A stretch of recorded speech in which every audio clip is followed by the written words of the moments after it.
tatandaan mo mga sinasabi ko sa'yo. Tsaka, huwag mo nang masyadong pinagpapapansin si Senyora Beatriz. Ikaw naman kasi sabi ko sa'yo, huwag mo nang pinagkakakausap si Senyorito Charles eh.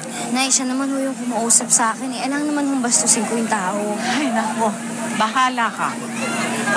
Ale, magkano itong talong? Meding? Naku, Meding, ikaw nga. Kamusta ka na? Helen? Oo. Naku, kamusta ka na? Kasi naman pagkatapos ng gulo, bigla ka nang nawala. Akala ko kung napaano ka na eh. Kamusta na? Ha? Sino to? Naku, eto na ba yung batang napulot mo?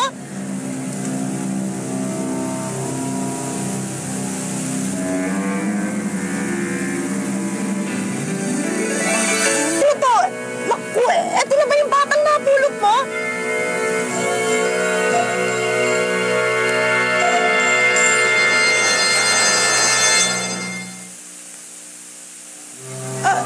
Tignan mo nga naman ang panahon, ano? Ang laki na niya eh. Kasi naman, pagkatapos ng sunog Nako, ikaw naman, Helen. Masyado ka nang ulyanin eh. Hindi ako yung tinutukoy mo. Ano ka ba? Si Tasing yung nakapulot ng bata, hindi ba? Ganun ba? Ito si Catherine, yung anak ko. Natatandaan mo siya, di ba? Ikaw talaga, oo. Naku, pasensya ka na, Meding. Mahirap lang yung tumatanda. Oy, sige. Mauna kami sa'yo, ha? Alam mo, masungit yung amo ko eh. Baka hinahanap na kami. Ha?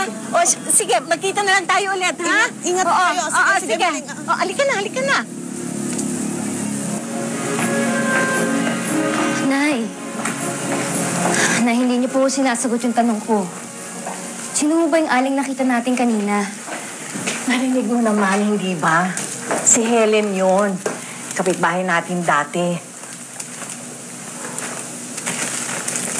Eh, ano yung sinasabi niyang batang napulot niyo at saka yung gulong nangyari? Wala yun. Dalito lang yun. Oh, dalian mo na yan. Nang mailagay na sa ref lahat. Nay, bakit parang sigurado siya sa mga sinasabi niya? Ano ka ba naman? Puro ka daldal.